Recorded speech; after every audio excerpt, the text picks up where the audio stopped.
Here goes. Welcome to the Goldfinger Report. We have Serzh here from Ukraine. Welcome to the show. Welcome to the report. Hello, guys. Greetings from Ukraine. We are, I don't know how many miles away, but yes, I'm here. You're there. Ask me anything you want, but I'm happy to be here. Thanks for inviting me, Todd. Definitely, my friend.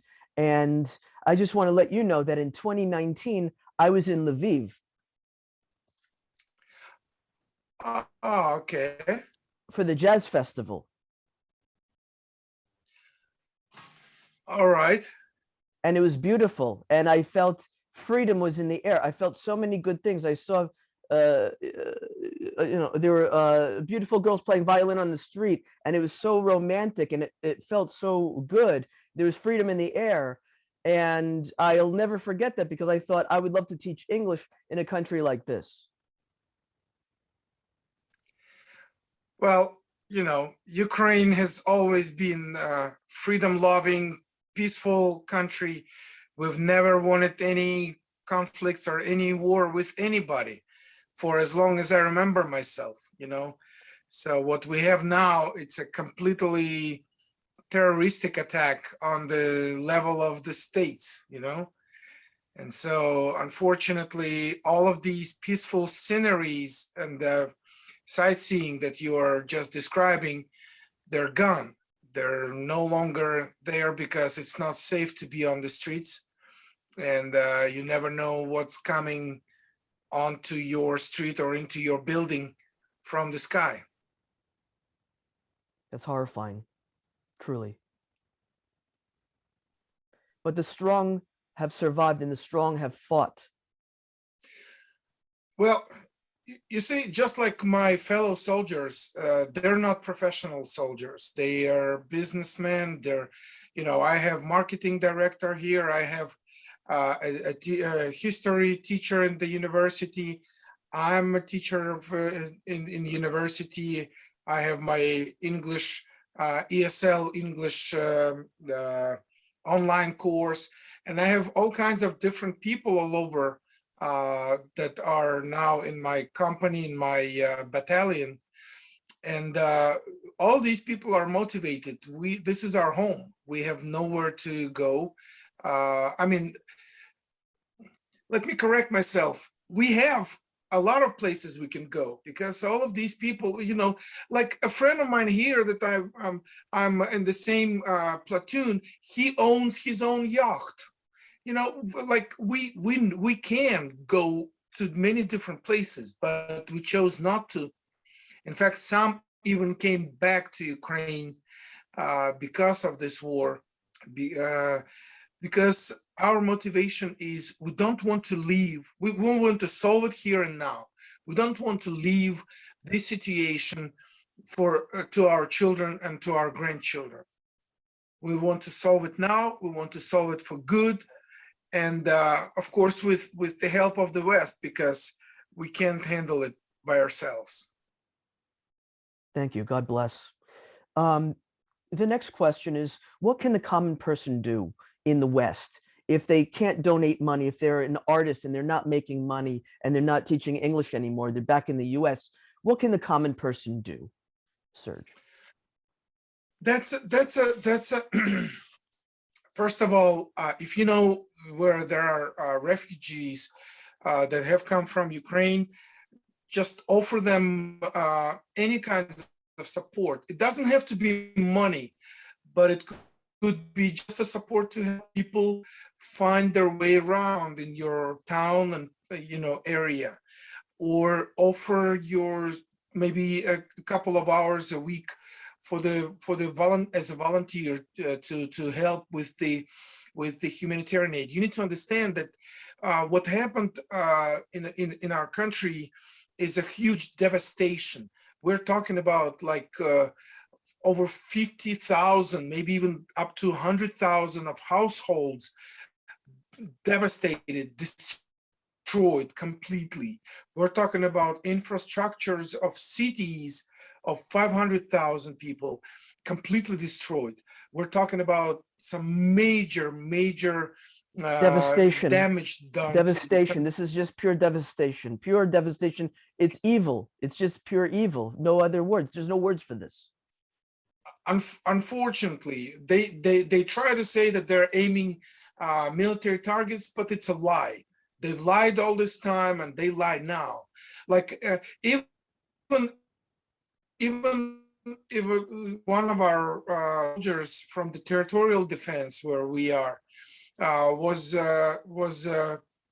captivated recently in the Mariupol area, and his mother got a message, a text message from the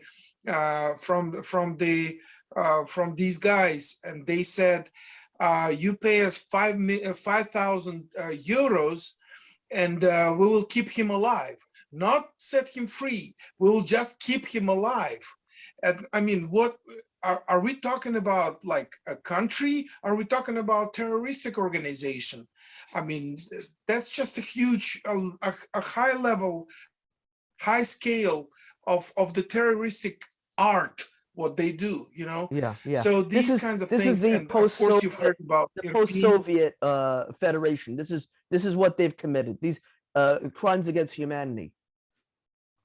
Exactly, and they keep doing it, and just the things that you might have heard in Irpin, in Bucha near Kiev, where hundreds of Ukrainians were shot just in the head and lying along the streets just because those guys wanted to have fun, you know. It's And sick, so very sick. my battalion, we were in Irpin. We were there for a few weeks, and we know it. We saw the refugees. We helped refugees that told us a lot of stories of this kind, you know. And then our soldiers, when they went in, this is the picture they got from the streets. This is terrible. A friend of mine who just in the first week when he was there, hiding with his family in the basement, he went out just to go to check for some maybe shopping, get some food, and he was shot in the head just because they were doing a safari. They were just riding, just drive-by shooting, just because they wanted to have fun, to show how, what kind of a great soldiers they Aggression, what power they have through brutality. It's horror, pure horror. Sorry to say it. Sorry to say it, Serzh. Unfortunately, and you have seen a lot of these pictures, and this is exactly what is happening. And they're trying to say that, we're shelling our own houses, we're shelling our own people, but this is, we did not attack, we did not invade, we did not, 8 years ago they stole our Crimea. Crimea. Started Crimea. the Crimea, yes, and then they started the hybrid attack in the east of Ukraine, trying to say that they're not there. It's just a civil war, but that was a lie because they were there. And now they started the full scale invasion. Now, no, not hiding any, that they're attacking, and that now they're showing their face. It's difficult for them more and more to hide, and the support that we get from the West shows that the West doesn't believe them anymore, and that is an awesome thing. I hope that, coming back to the question, what the typical people can do,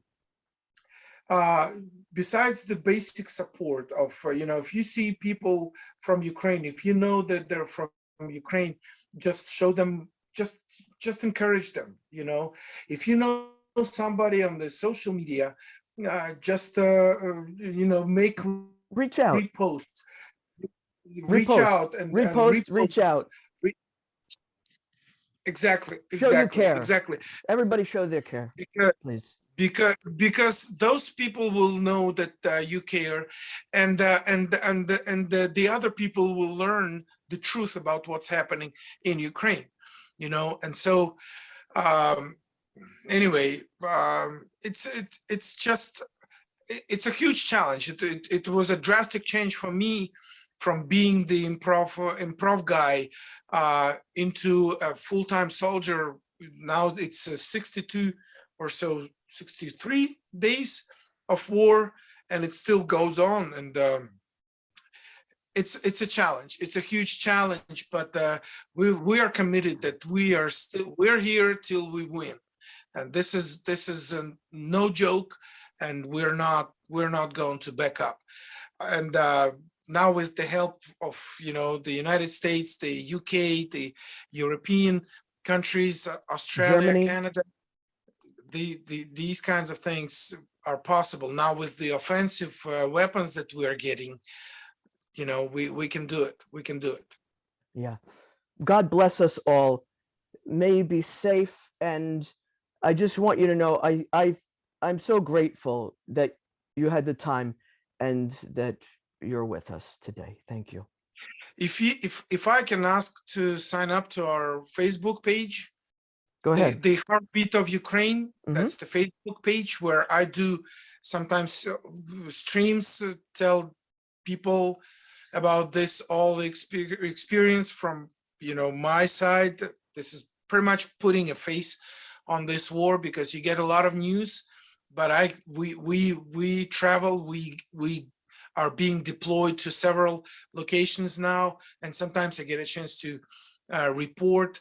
I'm not a journalist for now because of a full-time service, but I just share what I feel, what I go through, and I appreciate you guys for the support. So the Heartbeat of Ukraine, that's the Facebook page. Appreciate that. Thank you. And God bless us all. Thank you for invitation. Peace.